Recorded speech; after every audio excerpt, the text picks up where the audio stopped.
नमस्कार मित्रांनो, मी बंडू आंबटकर, संयोजक ग्राम सेवा लोकअभियान विदर्भ. आज आपण शाश्वत ग्राम विकासाकरिता लोकसहभागी मूल्यांकन म्हणजे सूक्ष्म नियोजन कार्यक्रमाबद्दल आपण बोलणार आहोत. एकंदर शासनाच्या किंवा इतरही प्रकल्प राबवत असताना आपल्या गावामध्ये प्रकल्पाच्या सुरुवातीला सूक्ष्म नियोजन हा कार्यक्रम फार महत्त्वाचा असतो. लोकसहभागी सूक्ष्म नियोजन हे जर प्रभावीशाली झालं तर आपल्या गावामध्ये शाश्वत विकास आराखडा तयार करत असताना आपण प्रत्यक्ष सहभागी असणं फार महत्त्वाचं आहे. वंदनीय राष्ट्रसंत तुकडोजी महाराजांनी सांगितलं आहे, खरे नाम निष्काम ही ग्रामसेवा, झटू सर्व भावे करू सर्व गावा. खऱ्या अर्थाने शाश्वत विकासाकरिता आपल्याला पुढच्या काळामध्ये लोकसहभागी मूल्यांकन करणं फार गरजेचं आहे. त्यासाठी आपण जे तंत्र आहे लोकसहभागी मूल्यांकनाचे हे आपण प्रभावशाली केले पाहिजे. यामध्ये सर्वात प्रथम आपण जे प्रभात फेरी आहे, प्रभात फेरी ही प्रभावशाली केली पाहिजे.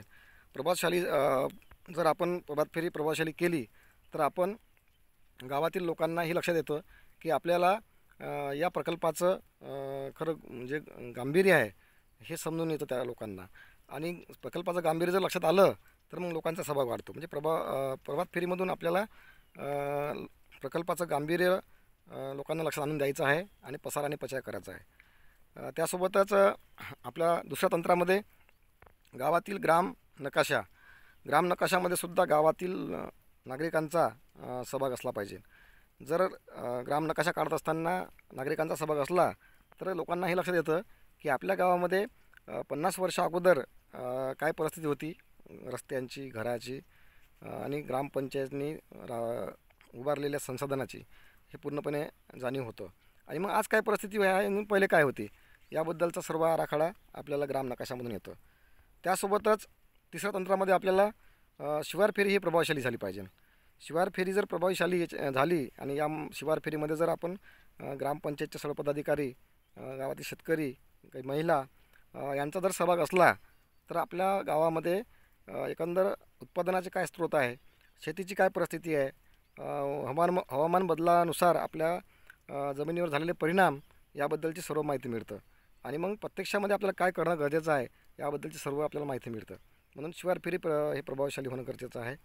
त्यासोबतच गावातील संसाधन नकाशामध्ये आपल्याला गावातील नैसर्गिक, सामाजिक, आर्थिक, भौतिक, भौगोलिक या सर्व गोष्टीचं आपल्याला इन्क्लूड होतं. आणि हे कळतं की आपल्या गावामध्ये काय काय नैसर्गिक संसाधनं प्रभावशाली आहे आणि पुढच्या काळामध्ये काय इन्क्लूड करणं गरजेचं आहे याबद्दल सर्व माहिती मिळतं.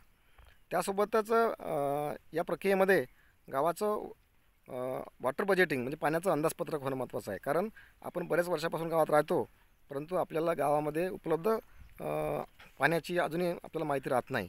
तर यामध्ये वॉटर बजेटिंग जर आपण गावाचं केलं, पाणी अंदाजपत्रक जर केलं तर आपल्याला कळतं की गावामध्ये आज किती टिशम पाणी आहे. साधारणपणे 10 लाख लिटरचा एक टिशम पाणी होतं.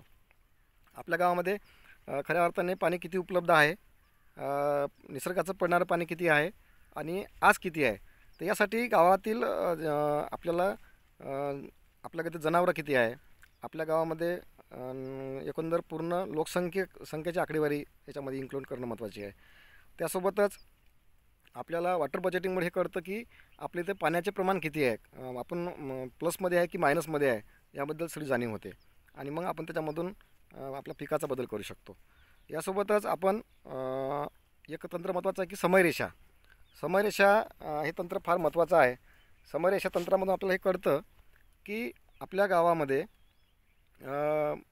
5 वर्षा अगोदरचं पर्जन्यमान हे कशा पद्धतीचं होतं आणि 60 वर्षा अगोदर आपल्या गावाची काय परिस्थिती होती आणि आजची काय परिस्थिती आहे. हे समयरेषामध्ये म्हणजे जो 10-10 वर्षाचा टप्पा करून आपल्याला आपल्या गावाची समयरेषा चांगल्या प्रकारे करता येतो आणि नागरिकांना पण याच्यातून जाणीव चांगल्या प्रकारे होतं.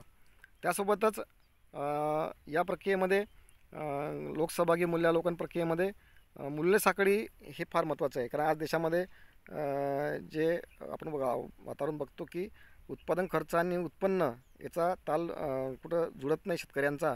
आणि म्हणूनच शेतकरी हा गेल्या अनेक वर्षापासून आपण पाहतो त्याला उत्पादन खर्च आणि नफा याचा फरक या गोष्टीमधून लक्षात येतो की आपण मूल्य साखळी जर काढली तर साधारणपणे आपल्या एखाद्या पिकाला लागणारा पूर्ण खर्च म्हणजे जेव्हा जमीन तयार करतो तेव्हापासून तर पूर्णपणे विक्रीपर्यंत या सर्व बाबीचा इन्क्लूड त्याच्यामध्ये होतं. आणि मग आपल्याला कळतं की आपण खरंच आपल्याला हे पिकं पुरतात का, की काही बदल करणं गरजेचं आहे का, हे आपल्याला मूल्य साखळीमधून येतो. त्यासोबतच गाव विकासामध्ये महिलांची भूमिका ही फार महत्त्वाची असते. कुटुंब व्यवस्थेमध्ये आणि गाव विकासामध्ये महिलांचा सहभाग हा तेवढाच महत्त्वाचा आहे. आणि म्हणून गाव सहभागी मूल्यांकनामध्ये एक आपण हे तंत्र राबवल्यानंतर आपण महिलांची सभा घेतली पाहिजे. महिलांच्या सभेमध्ये आपल्याला ज्या आपण तंत्राची माहिती घेतली याची माहिती देणे आणि प्रकल्पामध्ये जे नवीन इन्क्लूड करायचं आहे याबद्दलची माहिती घेणे हे महत्त्वाचं आहे. आणि मग जो बदल महिलांना वाटत असेल तो आपण बदल या प्रकल्प आराखड्यामध्ये टाकू शकतो. हे सर्व तंत्र राबवल्यानंतर महिला सभा झाल्यानंतर आपल्या गावामध्ये जे मुख्य ग्रामसभा आहे या ग्रामसभेमध्ये प्रकल्पाच्या अनुषंगाने आपण जे माहिती जमा केलेली आहे किंवा जे पूर्ण तंत्र राबवलेले आहे याबद्दलची माहिती देणे आणि मग नवीन काही गोष्टी आहे का, काय याच्यामध्ये इन्क्लूड करणं गरजेचं आहे का, हे सर्व माहिती आपल्याला घेता येतो.